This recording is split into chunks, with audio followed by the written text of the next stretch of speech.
Hey, what's going on YouTube? So I had just played a Ymir game like last week. I really thought I did like super well in this game. I thought I played it really well. This is a Masters lobby in ranked Conquest. I just wanted to kind of give a gameplay overview about like what I'm doing, as I play through the game.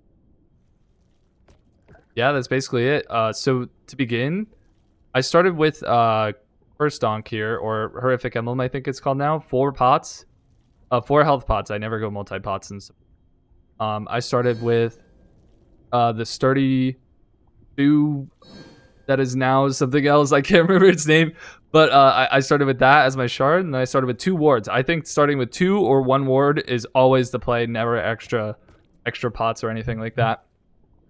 And basically what I'm doing here is I'm waiting until 10 seconds to drop a ward. Got there a little bit late, but that's okay actually. Like, you can make it back to your camps by like 5 seconds or like 6 seconds in time. And then yeah, I'm pulling purple. The way you want to start these camp pulls, by the way, is you always want to focus the green one, because the green one has an HP 5 aura that regens the other camp mobs their HP over time. A lot of people don't know that. So you want to focus the big green one. And then I dropped a ward over that wall as I was walking to lane. That way I have both gank potential corners warded. What I want to do here is I want to bully the ADC, get his health down, so that he has to back up. So I'm walking at him, I'm like trying to hit the wave and him at the same time. Holding left click on him. Ymir passive is kind of broken. Makes them deal 10% reduced damage and makes your autos do twice as much damage to them.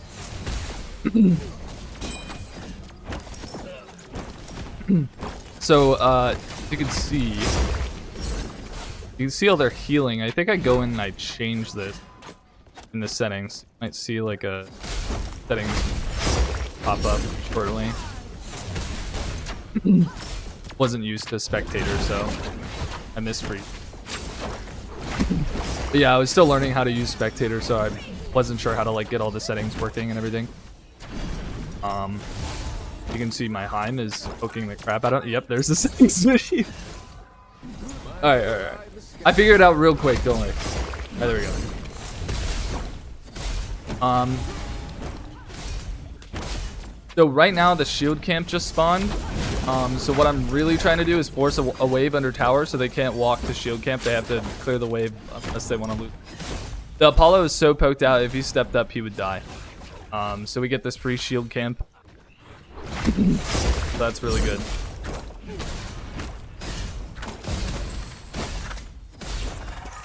Jungler hasn't rotated over. I probably wouldn't if I was the jungler anyway, until I get ult, because there's real kill potential, because we have so much pressure.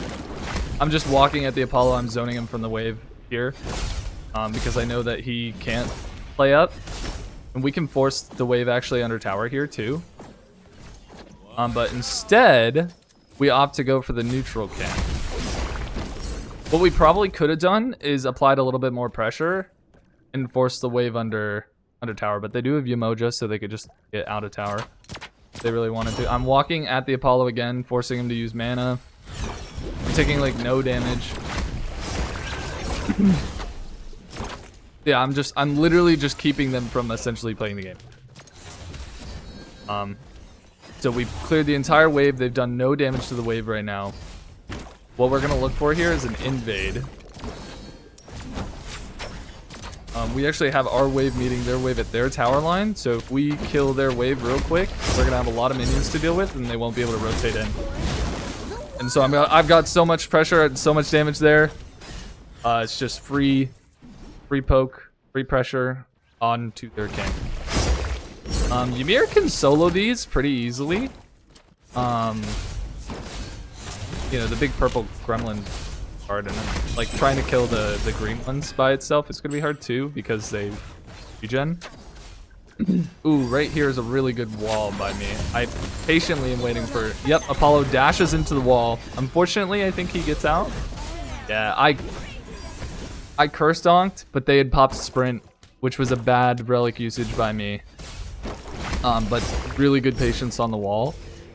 Wait until like he was forced to dash. Also, I got hit by Meteor there, and I said okay in DGS. You didn't hear it, but I did say so the Apollo had to back. I think that was both their relics too, probably, so we just have even more. Here you can see what items I started. I started War Flag and Gauntlet Tier 1. I don't like Prophetic on Ymir. I don't think you have enough poking abilities, personally. I'm fucking with the Heimdall here. I'm body blocking him and I'm zoning him away from everything. There's my cat. His name's Sylvain.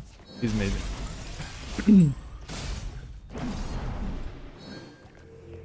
So I think I'm gonna back here shortly to get my starter item. Yep, I wall him off because I'm an asshole. I'm drinking a ginger cider. Decided to do while I'm doing this. It is very good, but it's like very alcoholic, so it's a small glass. Thank God. So I got my stacking item. If I would pull up the items, I would show you. I also upgraded.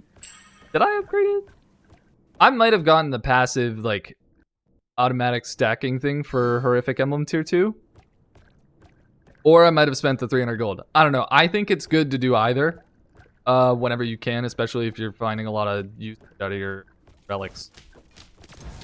And especially if you're ahead.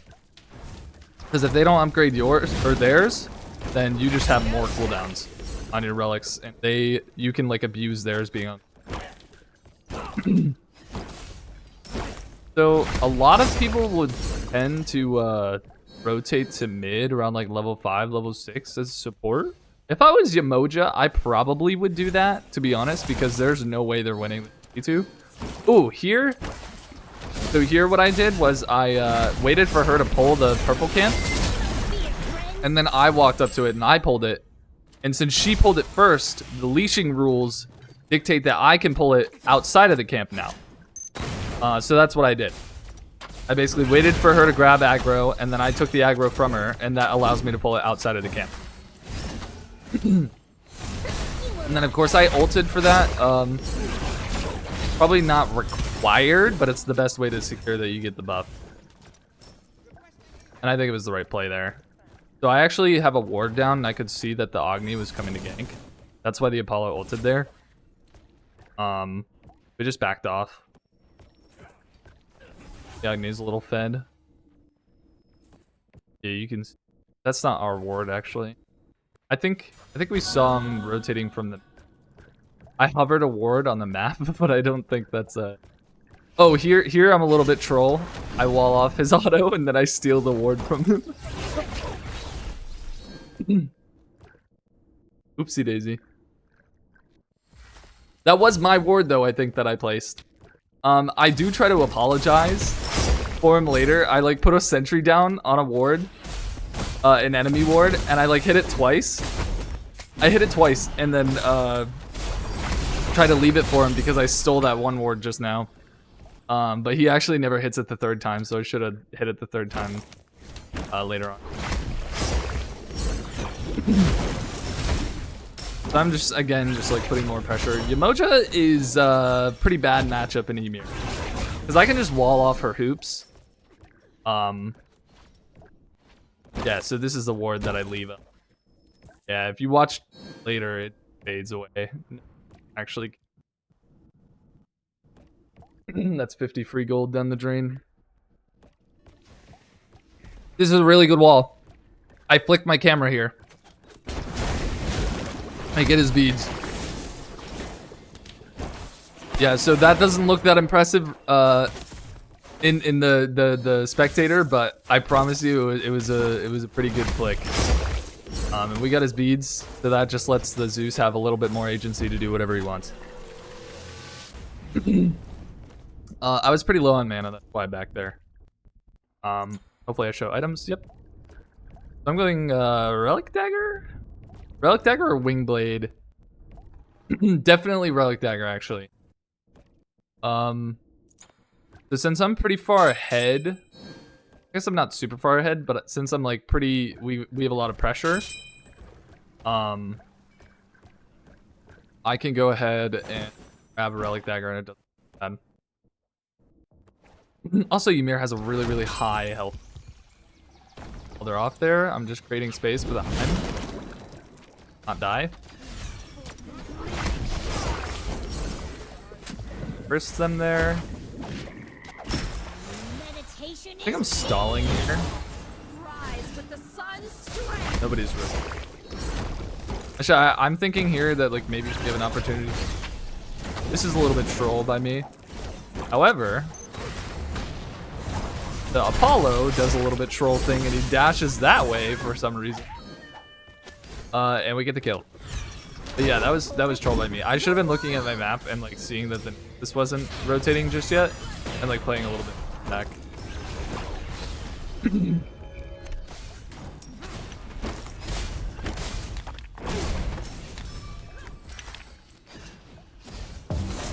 So I did hover over the proximity ward a little bit earlier. I think I used it in that last engagement, but basically it like slows in an AoE by like I think 50% for like 3 seconds. It's really, really cool. But it's kind of hard to kill. Yeah, so the Heim there, he didn't realize that Apollo was gonna attack the lane. I tried to call it. It was a little. But we got Apollo beats, which is good. The Bots is doing cool. I don't really have health or mana with that. Get it, which is okay. We still have a lot of pressure, especially with Apollo having no back here since I'm low on health and mana. So I got Relic Dagger. Relic Dagger is really, really good in support. It like, yeah, 50-second reduction on all your relics. That's insane, insane. And it gives you health, it gives you cooldown, it gives you CCR, and it gives you movement speed, which are all just really, really good tank stats. And it's cheap. It's like 1850 gold. The upgrades as well. The glyphs. One of them is an anti-attack speed. It's like a debuff aura around you, so it's like Witchblade if you played back then. It's like Witchblade, and then the other one is every time you use a relic, you get like 15% of your protections like added on your current protections, which can overcap the 325 protection cap, by the way.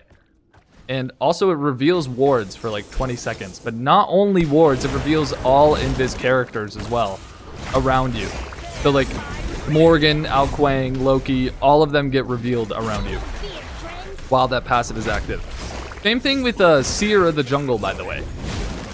In case you were wondering, that jungle starter, when you get that passive as well, I'm tanking here so they can go in and go crazy.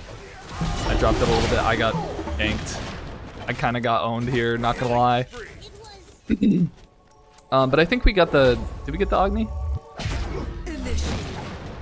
Yeah, we got the Agni, I think. So it was overall kind of worth trading the mid laner for the support.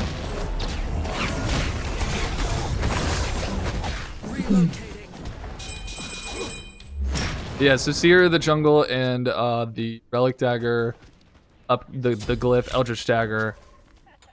That one gives like reveals not only wards but also enemies that are invis around you in a 20 unit range. This is the item right here. So definitely a good item. The passive does not stack with itself though, so like if you use 2 relics, you're not gonna get like 30% extra protections. You're only getting. It'll just refresh. It doesn't stack. I'm actually behind in levels, but honestly, in support, if you're behind in levels, typically what's happening is you're not triple splitting. You're not you're not like constantly taking farms. So you're not solo farming, like that kind of deal. I do want to be level 12 though, so I can get my second relic. I did try to wall him off there, it didn't work. We have a good gank here, actually. Maybe should have went on the Agni, because the Agni had just dashed. I think that was a little bit trolled by her. Oh, he just dashed in. Ooh, this is good. I Okay, I'm really glad I didn't walk into that tower because the Humbats was there and he would have just ulted us under tower. We got the relics and we got out. So that's really good. I don't know if the color is off or like my desktop capture. I think it is. Might be able to fix this property. Yeah, so the first half of this video is gonna look like garbage. The rest will look fine.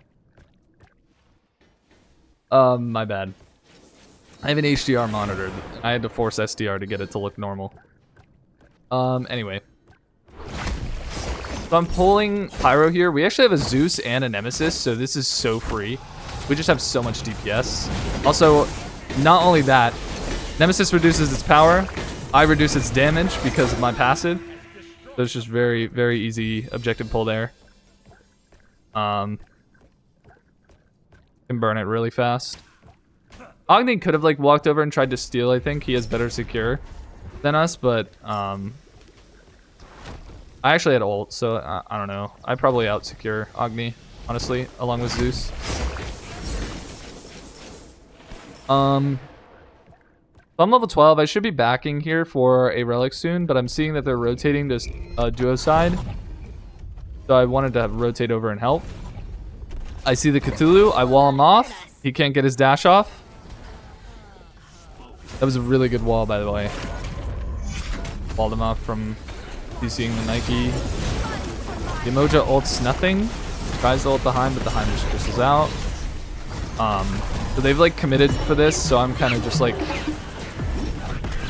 I'm thinking maybe we should also take a fight here. I missed my freeze. Been fast enough, so I'm just ulting because I know I'm dead. Your ult also applies your passive, and your ult goes off even if you're like, you're dying while casting it. It does max damage. So a lot of the time when you play support, like kind of what you want to do is just get all your buttons off before you die. Honestly, with any role, besides maybe like your relics or something, if you're gonna die as a carry, like you want to hold on to those. But yeah, I tried to get everything off. So I upgraded my relics here. I have Phantom Shell. I have Phantom Shell for the Emoja ult. And then I have the Emblem of Increasing Peril, which is basically Curse Donk.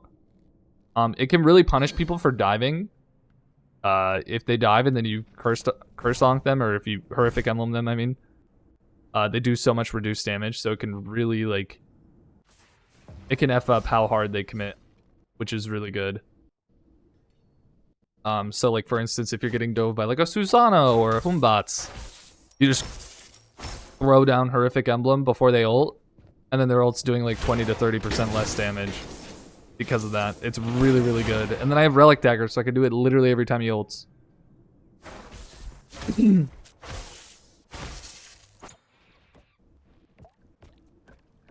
Alright, we're back on me. I have the bomb. The reason I picked up the bomb, you can also give it to the jungler. But the reason I picked it up is because I think the tank has the easiest time of getting in close enough to the Phoenix to be able to drop it. The bomb does have... It does do physical damage, so if you are the jungler and you have physical protection shred, like Titan's Bane, Braided Edge, or something like that, I think you actually do more damage to towers and stuff with it. So the Heim just got like triple committed on, which is really criminal. And my pathing there was really bad. I should have pathed high. I shouldn't have pathed behind the tower. That was cringe. Bad. I should have pathed high. But thankfully, I got body blocked by minions there a little bit. I got the Emoja. I kind of wanted to get the Apollo. But that's okay. I slowed her. Froze her. We're slowing the bejeebus out of them, me and Nike. Just lots and lots and lots of slows. And I'm going to go in and well, she's going to tank tower a little bit, but I'm just going to keep walking at him. I know he doesn't have ult or anything. I'm waiting for his Aegis, and then I blow. Yeah. So, like, the pathing at the beginning of that was definitely troll. I should have pathed higher, but I thought, like, maybe the Heim could live a little bit longer and make it further out of tower. Like, back. But, no. So I pathed really bad. I should have pathed up. But aside from that, that was really good. we were able to chase him down pretty easily. I guess they didn't have sprint. Maybe they used sprint to commit on the Hein. Because otherwise they would have just sprinted out of that, right? But you can see like how the walls are fucking up Umoja and like preventing her from being able to escape a lot of the time.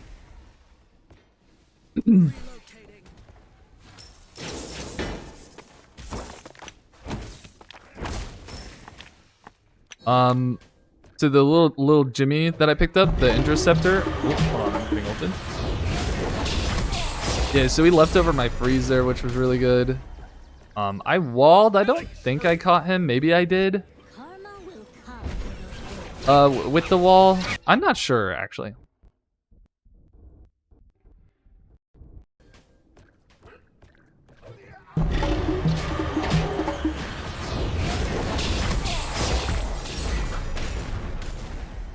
Can't really tell.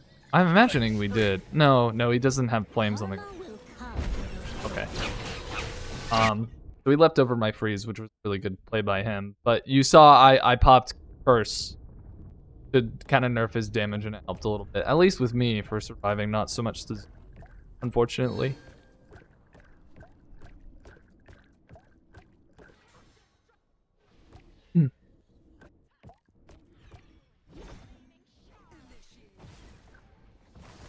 So we're both level 15. Level 15 is the happy point as a support, because that's when you get your starter. At level 15, you'll see in a lot of like pro play and stuff, like supports almost kind of stop farming entirely. Like they stop splitting as much as they can, because like once you're 15, that's really all you need. I don't think it's bad to farm though, because I think you get more gold for double farming. Or for splitting with one other person. Like you get more gold and XP as a team. But you really don't have to. So I got erosion here. The reason why is Umoja has shields. Also, erosion gives you a speed boost if you reduce shields, which is very good for Ymir. I think like being able to chase enemies down is really important with your wall. So right here, she's in a really bad spot. I'm slowing her. She's in a really bad spot, but my team isn't around to follow up on that. I recognize that she's stepping back up, so I actually engage on her. She 3's out here, but I put up a wall and she's stuck. So, yeah, character just gets owned. She was a little out of position. So I bombed the tower here because I wasn't sure if anyone was going to hit it. And I didn't want our tanks to take too much damage or my jungler. So there, I actually put a wall up over the wall there, just so he would have a harder time getting away. And I didn't really need to, I guess, because Zeus had all his charges on him, but I have no mana here. This is a little troll, but I wanted to split that wave, and then I wanted to back up. One thing that I prioritize a lot as support is the green buff, and the reason why is because it gives a lot of MP5. I think it gives like 20 or 30 or something like that. This Cthulhu is diving so hard. I actually wall him off really well there. Prevents him from getting the kill, I think, or chasing. And he gets punished for it. That was a good dash by Agni. I missed my freeze there. A little too far. But that was a good dash by Agni. But yeah, that Cthulhu would like beeline to like tunnel vision so hard. I don't know if I actually did anything to save Zeus there, because I think he turned around anyway, but I got a really good wall of separation between them.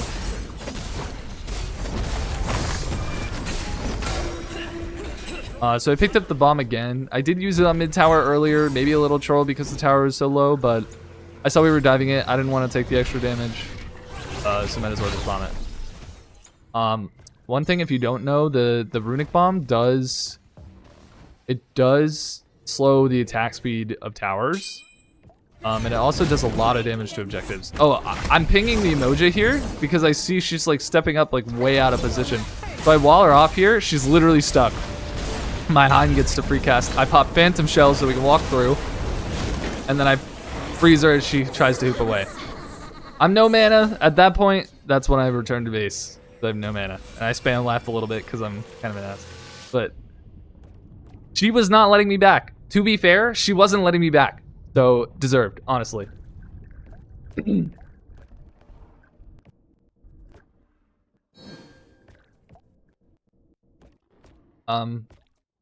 Cthulhu flying across the map, that was high mole, but so they're fighting without me. I think we got the beacon, so that's fine. The Homebots did blink in and kind of hit no one. That Homebots almost got out of my ult. Almost. Very close. That's both Aegises from the carries here. That's massive.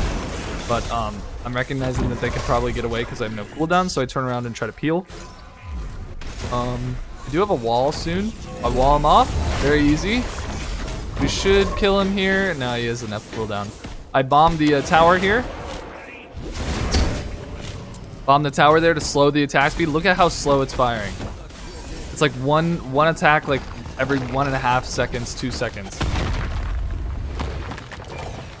So that's why I bombed the tower there, because I knew I wanted to walk in and chase him down. Normally you would save it for like Phoenixes. Once you get like FG or EFG, so you're doing more damage to towers. The bomb with EFG, I think, on like a physical carry can like basically almost one-shot the Phoenix.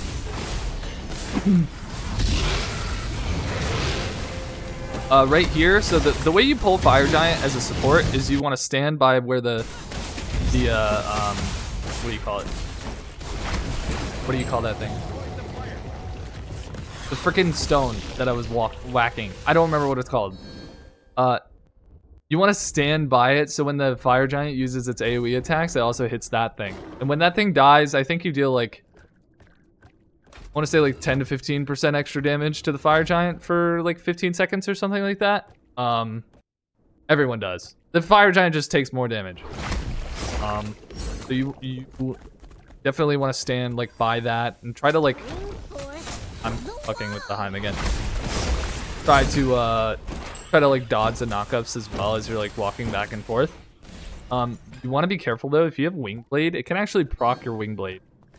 So you'd have to like be very careful about how you're kiting across the knockups. So here the enemy team tries to pull gold. This is so troll. This is very, very bad. They're alone. I just wall off the Agni, get a really good block of his stun. I know he has no relics, so I'm just ulting. The Nem also recognized that he's like very killable. The Cthulhu TP'd over, he's alone, I just free casted on the Agni. I wall him off at his ult. Very easy, the Nem just chases the kill. So at this point, we're calling to end. And my team is spam laughing. We're calling to end, we have FG. Two of their big team fighters are down. So I wall off the Apollo here. Get a good freeze off, he's forced to beads. I just Phantom Shell out of the Emoji ult. Super easy. I'm walking at the back line here. Kind of letting my team do whatever with the Homebots. There's 4 of them versus 1 of him. So it's not really that hard. That's his Aegis. And basically we just walked at them in the game, pretty much.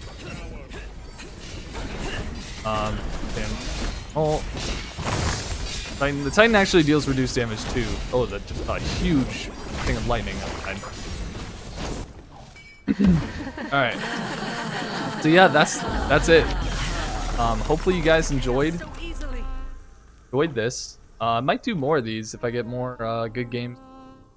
But yeah, thanks for watching. Appreciate it.